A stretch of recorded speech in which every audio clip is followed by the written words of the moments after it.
ಭಾರತದ ವೈಜ್ಞಾನಿಕ ನಕ್ಷೆಯಲ್ಲಿ ಕರ್ನಾಟಕವು ದೀಪಸ್ತಂಭದಂತೆ ಪ್ರಕಾಶಮಾನವಾಗಿ ಹೊಳೆಯುತ್ತಿದ್ದು, ವಿಜ್ಞಾನ ಕ್ಷೇತ್ರದ ಅಭಿವೃದ್ಧಿಗೆ ಇಲ್ಲಿ ವಿಶಿಷ್ಟ ಪ್ರಾಮುಖ್ಯತೆ ನೀಡಲಾಗಿದೆ. ಉದಾಹರಣೆಗೆ, ಭಾಸ್ಕರಾಚಾರ್ಯರು 12ನೇ ಶತಮಾನದಲ್ಲೇ ಭೇದಾತ್ಮಕ ಗಣಿತ ಮತ್ತು ಖಗೋಳಶಾಸ್ತ್ರದ ಬುನಾದಿ ಹಾಕಿದ್ದರು ಎಂಬುದನ್ನು ಇತಿಹಾಸ ಹೇಳುತ್ತದೆ.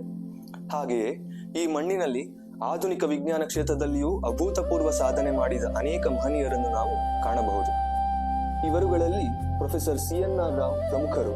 CNR ರಾವ್ ನ್ಯಾನೋ ವಿಜ್ಞಾನ ಮತ್ತು ಘನಸ್ಥಿತಿ ರಸಾಯನಶಾಸ್ತ್ರ ತಜ್ಞರು. ಭಾರತದ ನ್ಯಾನೋ ಟೆಕ್ನಾಲಜಿ ಯುಗಕ್ಕೆ ನಾಂದಿ ಹಾಡಿದ ಇವರು 1500ಕ್ಕೂ ಹೆಚ್ಚು ಸಂಶೋಧನಾ ಲೇಖನಗಳು, 40ಕ್ಕೂ ಹೆಚ್ಚು ಪುಸ್ತಕಗಳನ್ನು ಬರೆದು ಪ್ರಕಟಿಸಿದ್ದಾರೆ.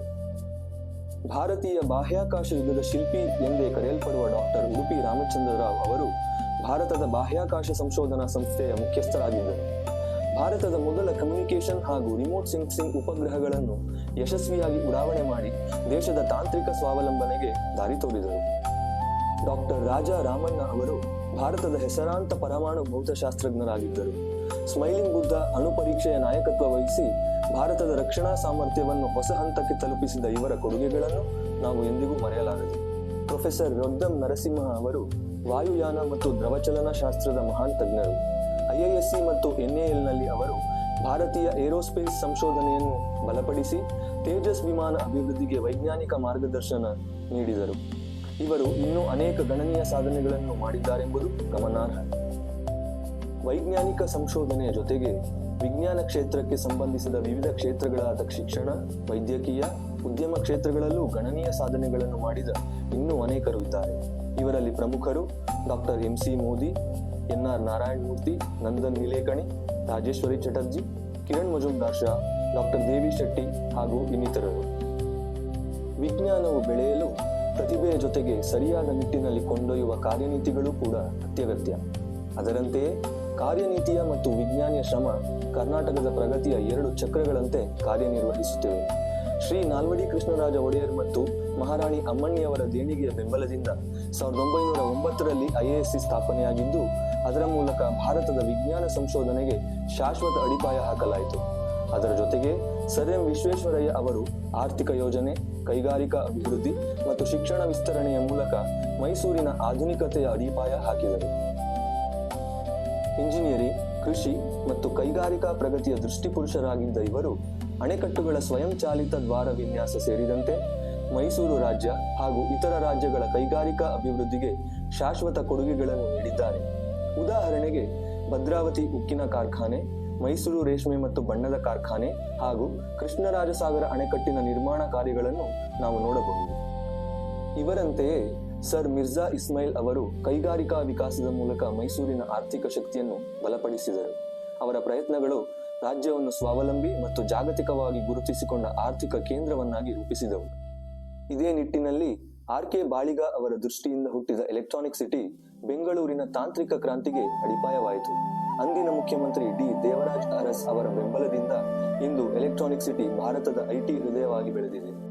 SM ಕೃಷ್ಣ ಅವರ ನಾಯಕತ್ವದಲ್ಲಿ ಕರ್ನಾಟಕದಲ್ಲಿ ಬಯೋಟೆಕ್ ವಲಯ ವೇಗವಾಗಿ ಬೆಳೆಯಿತು. ಅವರ ನೀತಿಗಳು ಬೆಂಗಳೂರನ್ನು ಜಾಗತಿಕ ಬಯೋಟೆಕ್ ಮತ್ತು IT ಕೇಂದ್ರವನ್ನಾಗಿ ರೂಪಿಸಿದವು. ಡಾಕ್ಟರ್ ಕಸ್ತೂರಿ ರಂಗನ್ ಅವರ ನೇತೃತ್ವದಲ್ಲಿ ಇಸ್ರೋ ಪ್ರಾಯೋಗಿಕ ಹಂತದಿಂದ ಕಾರ್ಯನಿರ್ವಹಣಾ ಹಂತಕ್ಕೆ ಏರಿತು. ಅವರ ಪ್ರಯತ್ನಗಳು ಬೆಂಗಳೂರನ್ನು ಭಾರತದ ಬಾಹ್ಯಾಕಾಶ ಮತ್ತು ತಂತ್ರಜ್ಞಾನ ಕೇಂದ್ರವನ್ನಾಗಿ ರೂಪಿಸಿದವು. ಈ ಎಲ್ಲ ಗಣ್ಯರುಗಳ ನಿರಂತರ ಪರಿಶ್ರಮದಿಂದ ಇಂದು ಕರ್ನಾಟಕದಲ್ಲಿ 10 ಹಲವಾರು ಸಂಶೋಧನಾ ಹಾಗೂ ಶೈಕ್ಷಣಿಕ ಸಂಸ್ಥೆಗಳು ಸ್ಥಾಪಿಸಲ್ಪಟ್ಟಿವೆ.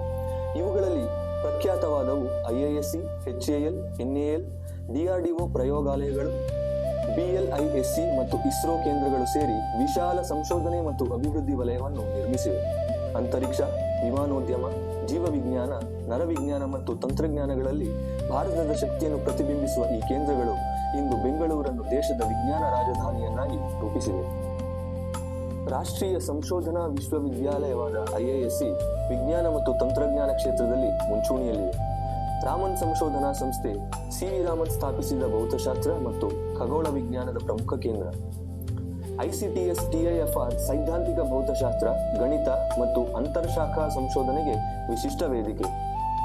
ಭಾರತೀಯ ಖಗೋಳಶಾಸ್ತ್ರ ಸಂಸ್ಥೆ ದೇಶದ ವೀಕ್ಷಣಾಲಯ ಜಾಲದ ಮೂಲಕ ನಕ್ಷತ್ರಗಳ ಅಧ್ಯಯನದಲ್ಲಿ ತೊಡಗಿದೆ ಮತ್ತು ಭಾರತೀಯ ಅಂಕಿಶಾಸ್ತ್ರ ಸಂಸ್ಥೆ ಗಣಿತ ಮತ್ತು ಅಂಕಿಶಾಸ್ತ್ರ ಸಂಶೋಧನೆಯಲ್ಲಿ ಪ್ರಮುಖ ಸ್ಥಾನ ಪಡೆದಿದೆ. ಈ ಎಲ್ಲ ಸಂಸ್ಥೆಗಳು ಸೇರಿ ಬೆಂಗಳೂರಿನ ವೈವಿಧ್ಯಮಯ ವೈಜ್ಞಾನಿಕ ಚೇತನವನ್ನು ಪ್ರತಿಬಿಂಬಿಸುತ್ತವೆ. ಅಂತರಿಕ್ಷ ಮತ್ತು ವಿಮಾನೋದ್ಯಮ ಕ್ಷೇತ್ರದಲ್ಲಿ ಬೆಂಗಳೂರಿನ ಪಾತ್ರ ಅತ್ಯಂತ ಮಹತ್ತರವಾದದ್ದು. ಭಾರತೀಯ ಅಂತರಿಕ್ಷ ಸಂಶೋಧನಾ ಸಂಸ್ಥೆಯಾದ ಇಸ್ರೋ ಬೆಂಗಳೂರಿನ ಹೆಮ್ಮೆಯ ಸಂಶೋಧನಾ ಸಂಸ್ಥೆಯಾಗಿದೆ. ಉಪಗ್ರಹ ವಿನ್ಯಾಸ, ಉಡಾವಣೆ ಮತ್ತು ಅಂತರಿಕ್ಷ ತಂತ್ರಜ್ಞಾನದಲ್ಲಿ ಇಸ್ರೋ ಅತ್ಯಂತ ಪ್ರಮುಖ ಪಾತ್ರ ವಹಿಸಿದೆ. ಇಸ್ರೋದ ಪ್ರಮುಖ ಕೇಂದ್ರಗಳಲ್ಲಿ ಒಂದಾದ UR ರಾವ್ ಉಪಗ್ರಹ ಕೇಂದ್ರ ಭಾರತದ ಎಲ್ಲಾ ಉಪಗ್ರಹ ವಿನ್ಯಾಸ ಮತ್ತು ನಿರ್ಮಾಣದ ತಾಣವಾಗಿದೆ. ನಾವು ಬಹುಮುಖ್ಯವಾಗಿ ಕರ್ನಾಟಕದ ಜೀವವಿಜ್ಞಾನ ಸಂಶೋಧನಾ ಸಂಸ್ಥೆಗಳ ಬಗ್ಗೆ ತಿಳಿದುಕೊಳ್ಳುವುದು ಅತ್ಯವಶ್ಯಕ. National centre for biological sciences ಮತ್ತು ಇನ್ಸ್ಟೆಮ್ ಜೀವಕೋಶ ಜನನಶಾಸ್ತ್ರ ಮತ್ತು ಪುನರುತ್ಪಾದಕ ವೈದ್ಯಶಾಸ್ತ್ರದ ಉನ್ನತ ಸಂಶೋಧನಾ ಕೇಂದ್ರಗಳಾಗಿವೆ. ಇದರೊಂದಿಗೆ ಮನೋ ಆರೋಗ್ಯ ಮತ್ತು ನರವಿಜ್ಞಾನ ಸಂಶೋಧನೆಯಲ್ಲಿ ಭಾರತದ ಅಗ್ರ ಸಂಸ್ಥೆಯಾದ ನಿಮಾನ್ಸ್, ಭಾರತದ ಕೃಷಿ ವಿಜ್ಞಾನದಲ್ಲಿ ನವೀನತೆ, ಪರಿಸರ ಸಂರಕ್ಷಣೆಯ ದೃಷ್ಟಿಯಿಂದ ಪ್ರಮುಖ ಪಾತ್ರ ವಹಿಸಿದ GKVK, ಭಾರತೀಯ ತೋಟಗಾರಿಕಾ ಸಂಶೋಧನಾ ಸಂಸ್ಥೆ, ಕೃಷಿ ವಿಶ್ವವಿದ್ಯಾಲಯ ಧಾರವಾಡ, CFTRI, DFRL ಮೈಸೂರು ಸೇರಿದಂತೆ ಇನ್ನೂ ಅನೇಕ ಸಂಸ್ಥೆಗಳಿವೆ. ಈ ಎಲ್ಲ ಸಂಸ್ಥೆಗಳ ಜೊತೆಗೆ ನಮ್ಮ IBAB ಹಾಗೂ CHG ಸಹ ವಿಜ್ಞಾನದ ಬೆಳವಣಿಗೆಗೆ ನಿರಂತರವಾಗಿ ಶ್ರಮಿಸುತ್ತಿವೆ. ಕರ್ನಾಟಕದ ವಿಜ್ಞಾನ ಪಥ ಇದು ರಾಜರ ದೃಷ್ಟಿಯಿಂದ ಆರಂಭವಾಗಿ ವಿಜ್ಞಾನಿಗಳ ಶ್ರಮದಿಂದ ಬೆಳೆದಿದೆ. ಈ ನಾಡು ಜ್ಞಾನ, ನವೋತ್ಸಾಹ ಮತ್ತು ಸಂಶೋಧನೆಯ ದೀಪವನ್ನು ಬೆಳಗಿಸಿದೆ. ಆದರೆ ಈಗ ನಮ್ಮ ಮುಂದೆ ಇರುವ ಪ್ರಶ್ನೆ ಒಂದೇ: ಈ ದೀಪವನ್ನು ಮುಂದಿನ ತಲೆಮಾರಿಗೆ ಕೊಂಡೊಯ್ಯುವ ಹೊಣೆಗಾರರು ನಾವಾಗುವಿರೇ?